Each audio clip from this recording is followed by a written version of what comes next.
ನಮಸ್ಕಾರ ಸ್ನೇಹಿತರೆ.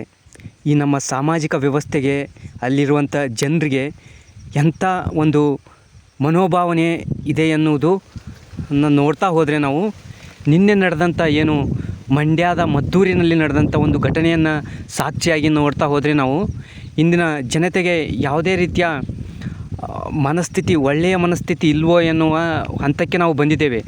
ಯಾವುದೇ ಮಾನವೀಯತೆಯ ದೃಷ್ಟಿಯನ್ನು ನಾವು ಒಳಗೊಂಡಿಲ್ಲ ಎನ್ನುವಂಥ ಒಂದು ಮನೋಭಾವನೆಯಲ್ಲಿ ಕೆಲವೊಂದಿಷ್ಟು ಜನರಿದ್ದಾರೆ. ನಿನ್ನೆ ರಾತ್ರಿ 7:30 ಸುಮಾರಿಗೆ ಏನು ಮಂಡ್ಯದ ಮದ್ದೂರಿನಲ್ಲಿ ಗಣೇಶ ವಿಸರ್ಜನೆ ವೇಳೆ, ಅಂದರೆ ಅಲ್ಲಿನ ರಾಮ್ ರಹೀಮ್ ಎನ್ನುವಂಥ ಒಂದು ಬೀದಿಯಲ್ಲಿ ಯುವಕರು ಅಥವಾ ಗಣೇಶ ವಿಸರ್ಜನೆ ಮಾಡುವ ವೇಳೆ ಅಲ್ಲಿನ ಕೆಲವೊಂದಿಷ್ಟು ಕಿಡಿಗೇಡಿಗಳು, ಅಂದರೆ ಯಾವುದೋ ಒಂದು ಸಮುದಾಯದ ಕಿಡಿಗೇಡಿಗಳು ಗಣೇಶ ವಿಸರ್ಜನೆ ವೇಳೆ ಕಲ್ಲನ್ನು ಎಸೆತಾ ಹೋಗಿದ್ದಾರೆ. ಈ ರೀತಿಯಾಗಿ ಅಲ್ಲಿನ ಪೊಲೀಸ್ ಪ್ರೊಟೆಕ್ಷನ್ ಇದ್ದರೂ ಕೂಡ ಆ ಪೊಲೀಸ್ ಪ್ರೊಟೆಕ್ಷನ್ ಅವರ ಒಂದು ಕಣ್ಣು ತಪ್ಪಿಸಿ ಈ ರೀತಿಯಾಗಿ ಮಾಡ್ತಾ ಹೋಗಿದ್ದಾರೆ.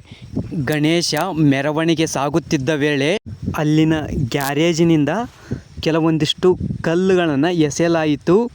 ಇದರ ಬೆನ್ನಲ್ಲೇ ಇನ್ನೊಂದು ಗುಂಪಿನಿಂದ ಕೂಡ ಕಲ್ಲು ತೂರಾಟ ನಡೀತಾ ಬಂತು. ಪರಿಣಾಮ ಎರಡೂ ಗುಂಪುಗಳ ನಡುವೆ ಸಂಘರ್ಷ ಏರ್ಪಡ್ತು.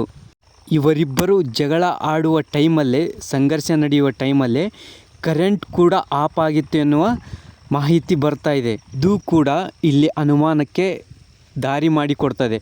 ಯಾಕಂದರೆ ಇದು ಪ್ರೀ ಪ್ಲ್ಯಾನ್ ಒಂದು ಕೃತ್ಯನ ಅನ್ನುವಂಥ ಅನುಮಾನ ಎಲ್ರಿಗೂ ಮೂಡ್ತಾ ಬರುತ್ತೆ. ಕರೆಂಟ್ ಆಫ್ ಮಾಡಿದ್ದು ಯಾರು ಅನ್ನುವಂಥ ಅನುಮಾನ ಕೂಡ ಇಲ್ಲಿ ಬರುತ್ತೆ. ಇದೆಲ್ಲ ಆಗಿ ಗಣೇಶ ವಿಸರ್ಜನೆ ನಡೆದ ನಂತರ ಬೆಳಗಿನ ಜಾವ ನಾವು ಸಂತ್ರಸ್ತರು ಎಂದು ಜನಗಳು ನ್ಯಾಯ ಬೇಕು ಅಂತಂದು ಅವರು ಗೋಗರೆದರು. ಸದ್ಯ ಆ ಪ್ರದೇಶದಲ್ಲಿ ನಿಷೇಧಾಜ್ಞೆ ಜಾರಿಯಲ್ಲಿದ್ದು ಈ ಕಲ್ಲು ತೂರಾಟವನ್ನು ಖಂಡಿಸಿ ಹಿಂದೂ ಸಂಘಟನೆಗಳಾದ RSS ಮತ್ತು ಬಜರಂಗ್ ದಳ ಪ್ರತಿಭಟನೆ ಮಾಡಿವೆ. ಕಂಬದಲ್ಲಿರುವ ಹಸಿರು ಬಂಟಿಂಗ್ಸನ್ನು ಕಿತ್ತಾಕಿ ಕೇಸರಿ ಧ್ವಜವನ್ನು ನೆಟ್ಟು ಆಕ್ರೋಶ ವ್ಯಕ್ತಪಡಿಸಿದ್ದಾರೆ. ಅಲ್ಲಿನ ಹಿಂದೂ ಮುಖಂಡರು ಹೇಳಿಕೆ ನೀಡಿರುವ ಪ್ರಕಾರ ಮೊನ್ನೆ ಈದ್ ಮಿಲಾದ್ ನಡೀತು. ಆಗ ಯಾವುದೇ ರೀತಿಯ ತೊಂದರೆ ಆಗದೇ ರೀತಿಯಲ್ಲಿ ನಡೀತಾ ಬಂತು. ಆದರೆ ಈಗ ಯಾಕೆ ಹೀಗೆ ಅನ್ನುವ ಪ್ರಶ್ನೆಯನ್ನು ಮಾಡ್ತಾ ಹೋಗಿದ್ದಾರೆ. ಆ ಪ್ರದೇಶದಲ್ಲೂ ಈಗಲೂ ಕೂಡ ಬಿಗುವಿನ ವಾತಾವರಣ ಸೃಷ್ಟಿಯಾಗಿದೆ.